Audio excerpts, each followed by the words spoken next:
పాలకూర పొడిపప్పు తయారీకి పాలకూర, కొంచెం మెంతికూర, కొంచెం కొత్తిమీర, నానబెట్టుకున్న పెసరపప్పు. పాలకూర అంటే స్పైనచ్. ఇది వండటం చాలా ఈజీ అయినా కానీ దీనిలో ఉన్న విలువలు అనేటివి చాలా చాలా గొప్పవి అన్నమాట.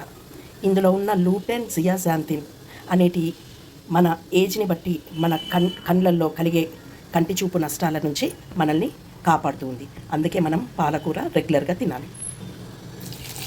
పాలకూరలో ఉండే విటమిన్ కే మరియు కాల్షియం మన ఎముకల పుష్టిని బలంగా ఉండటానికి హెల్ప్ చేస్తుంది. అంటే బోన్ హెల్త్ కాపాడుతుంది అన్నమాట. పాలకూరలో ఉండే ఫైబర్స్ మన డైజెషన్కి బోవెల్ మూమెంట్స్ని మంచిగా ఈజీగా బోవెల్ మూమెంట్స్ జరిగేటట్టు చేసి డైజెషన్కి మనకి హెల్ప్ చేస్తుంది అన్నమాట. 70% పాలకూర ఉడికిపోయింది. ఇప్పుడు నానబెట్టుకున్న పొడి పెసరపప్పుని వేస్తున్నాను. ఇంకా ఈ పాలకూరలో ఉన్న విటమిన్ ఏ మన చర్మంలోని ఆయిల్ ప్రొడక్షన్ని రెగ్యులేట్ చేసి మన చర్మ సౌందర్యాన్ని కాపాడుతుంది. పాలకూరలో ఉండే ఐరన్ మన శరీరానికి కావలసినంత శక్తినిచ్చి మన శరీరాన్ని ఉల్లాసంగా, ఉత్సాహంగా పనులు చేసుకోవడానికి హెల్ప్ చేస్తుంది.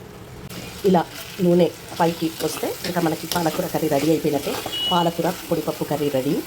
ఇంకా last but not the least information ఏంటి అంటే ఇందులో ఉండే పుష్కలమైన లో క్యాలరీస్ మనల్ని ఏం చేస్తాయి, మన వెయిట్ మేనేజ్మెంట్ని కాపాడుతాయి.